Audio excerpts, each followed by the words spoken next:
Ratankandi premier league season 4 আজকে চতুর্থ round. যে দুটি দল অংশগ্রহণ করবে, শক্তিশালী রতনকান্দি টাইগার্স এবং সেই সাথে শক্তিশালী পাওয়ার স্ট্রাইকার্স। আমরা এখন কথা বলবো দুই দলের ক্যাপ্টেনের সাথে। প্রথমেই কথা বলবো রতনকান্দি টাইগার্সের ক্যাপ্টেন মমিনের সাথে। আমরা এখন কথা বলছি মমিনের সাথে। মমিন, প্রস্তুতি কেমন? আলহামদুলিল্লাহ, আমাদের প্রস্তুতি অনেক ভালো। আর আমাদের আজকে প্রথম ম্যাচ, আমাদের জন্য সবাই দোয়া করবেন, আমরা যেন প্রথম ম্যাচ জয় করতে পারি ইনশাআল্লাহ। ধন্যবাদ জানাচ্ছি রতনকান্দি টাইগার্সের মমিনকে। এবার আমরা কথা বলবো রতনকান্দি পাওয়ার স্ট্রাইকার্সের আরো একজন ক্যাপ্টেন বখতিয়ার। কথা বলছে বখতিয়ার। আজকে আমাদের দ্বিতীয় ম্যাচ। ইতিমধ্যে আপনারা জেনেছেন যে আমরা প্রথম ম্যাচ উইন হয়েছি, কিন্তু আজকে ব্যাড লাক, আমাদের মানে টসে আমরা জয়লাভ করতে পারিনি। দেখা যাক ম্যাচে আমরা কি করতে পারি। আমাদের প্রথম ম্যাচ জয়লাভ করার কারণে আমাদের মানে ব্যাটসম্যান এবং বলাররা অতি আনন্দের সাথে আজকের ম্যাচটা আমরা মানে যাতে খেলতে পারি সে আশাবাদী।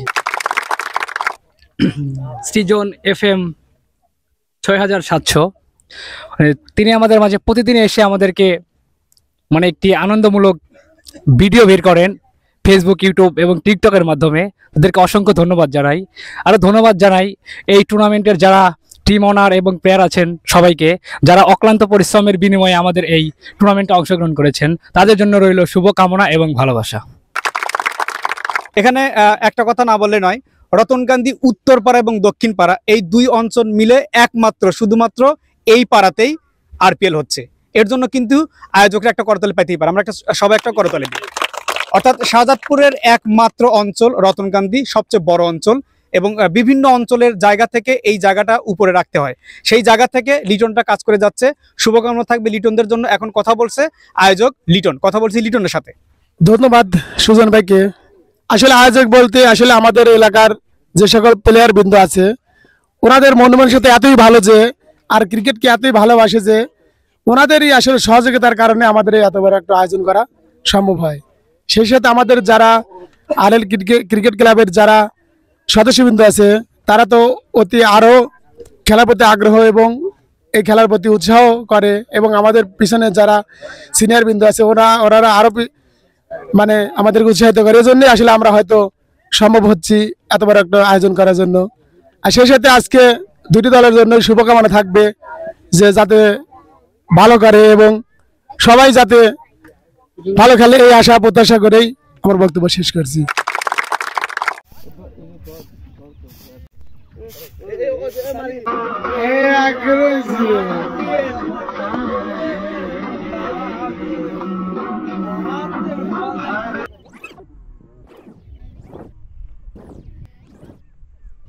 টানা উত্তেজনার মধ্যে দিয়ে চলছে রতনকান্দি প্রিমিয়ার লিগ সিজন 4। আর এই সিজন 4-এ আজকে যে দুইটি দল অংশগ্রহণ করবে, রতনকান্দি টাইগার্স এবং সেই সাথে অংশগ্রহণ করবে রতনকান্দি পাওয়ার স্ট্রাইকার্স। এখন চলে যাচ্ছি আমরা টসে, এবং দুজন অভিজ্ঞ আম্পায়ার আছে এবং সেই সাথে দুই দলের দুজন ক্যাপ্টেন আছে। দেখছেন চতুর্থ round Ratankandi premier league season 4। এখন চলে যাচ্ছি দুজন অভিজ্ঞ আম্পায়ারের কাছে। তারা এখন সরাসরি টসে যাবে।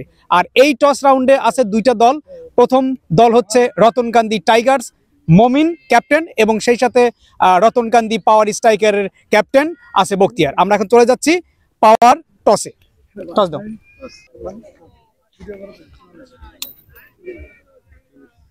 তার মানে টসে জয়ী হয়েছে রতনকান্দি টাইগার্স এবং ব্যাট ফার্স্ট টাইগার্স। মমিন, কেমন আছো? আলহামদুলিল্লাহ ভালো, আপনি ভালো আছেন? হ্যাঁ, আচ্ছা, বিভিন্ন অঞ্চলে তোমার পারফরমেন্স আমরা দেখি, এবং আজকে তোমার প্রস্তুতি কেমন এবং আজকে তোমার প্রত্যাশা কেমন? ইনশাল্লাহ আমাদের দলের সবাই ভালো করবে, আর আমাদের প্রত্যাশা প্রথম ম্যাচ আমাদের জয় করতে হবে ইনশাল্লাহ। আচ্ছা, শুভকামনা তোমার জন্য। আমাদের আরো একজন শক্তিশালী টিম রতনকান্দি পাওয়ার স্ট্রাইকারের বখতিয়ার। কথা বলছি বখতিয়ার সাথে। বখতিয়ার, কেমন আছো? আলহামদুলিল্লাহ ভালো। আলহামদুলিল্লাহ, ওই ম্যাচের জন্য আমাদের সব প্লেয়ার মোটামুটি ভালো খেলেছে, এবং আমরা আজকে ব্যাড লাক যে আমরা টসে হেরে গেছি। আমরা টসে জিতলে হয়তো আমরা ব্যাট ফার্স্ট মানে ব্যাট নিতাম, কিন্তু দুর্ভাগ্য।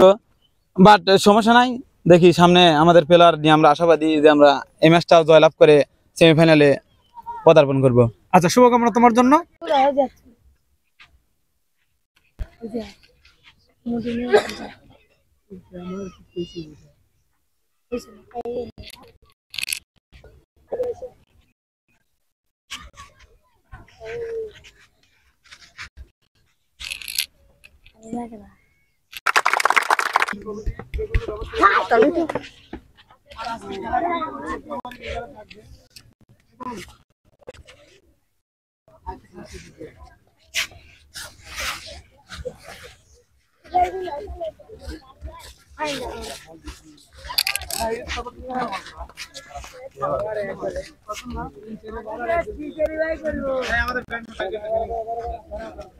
রতনকান্দি প্রিমিয়ার লিগ সিজন 4 অর্থাৎ আরপিএল সিজন 4 এর আজকের হাড্ডাহাড্ডি লড়াইতে যে দুটি দল অংশগ্রহণ করবে, আমার ডান পাশে আছে রতনকান্দি টাইগার্স এবং আমার বাম পাশে আছে রতনকান্দি পাওয়ার স্ট্রাইকার্স।